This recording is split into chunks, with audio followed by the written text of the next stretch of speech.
పాత గవర్నమెంట్ పోయి కొత్తది చంద్రబాబు నాయుడు గారి నేతృత్వంలో కూటమి ప్రభుత్వం వచ్చింది. ఎలా ఉంది ఈ పరిపాలన? నాకైతే బాగా అనిపించింది సార్. అంతకు ముందుతో పోల్చుకుంటే రోడ్లు కొద్ది వరకు వేసారంటే రోడ్లు అయితే అంత ముందుతో పోలిస్తే మెరుగయ్యాయని అనుకుంటున్నాను. గవర్నమెంట్ కూడా మారిన తర్వాత ఈ నోటిఫికేషన్స్ అనేది కొంచెం ఫాస్ట్ చేస్తున్నారు అనేసి నా ఒపీనియన్. గత ప్రభుత్వంలో సచివాలయం తప్పించి ఏ జాబ్లు కూడా అంత త్వరగా ఏం కంప్లీట్ అవ్వలేదు. ఒక కానిస్టేబుల్ ఎస్ఐ కానీ డిఎస్సి కానీ లేకపోతే మరొక నోటిఫికేషన్ ఏం లేదు. ఈ గవర్నమెంట్ వచ్చిన తర్వాత జాబ్ల మీద కొంచెం విద్యార్థులకి మెరుగయ్యేలాగా అంటే ఉద్యోగాలను భర్తీ చేయాలనేసి కొంచెం త్వరగా ఉన్నారనేసి నా అభిప్రాయం. ప్రస్తుతానికి అయితే అభివృద్ధి అయితే ప్రస్తుతానికి చేస్తుంది. లాస్ట్ గవర్నమెంట్ చేసిన మిస్టేక్ డెవలప్మెంట్ లేక అంటే నాకు తెలిసి విద్యార్థులైనా ఉద్యోగులైనా సరే కొంచెం వెనకబడ్డారు ఓట్లు వేయడానికి.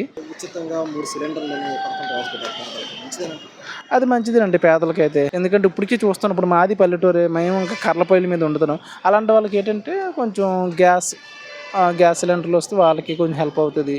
మెయిన్ అంటే మిడిల్ క్లాస్ వాళ్ళకి అయితే బాగుంటుందండి ఈ పథకం. డబ్బున్నోళ్ళు ఎలాగా కొనుక్కోగలరు, 1500 ఇచ్చి సిలిండర్. మామూలు పేదవాళ్ళు కొనుక్కోలేరు కదా.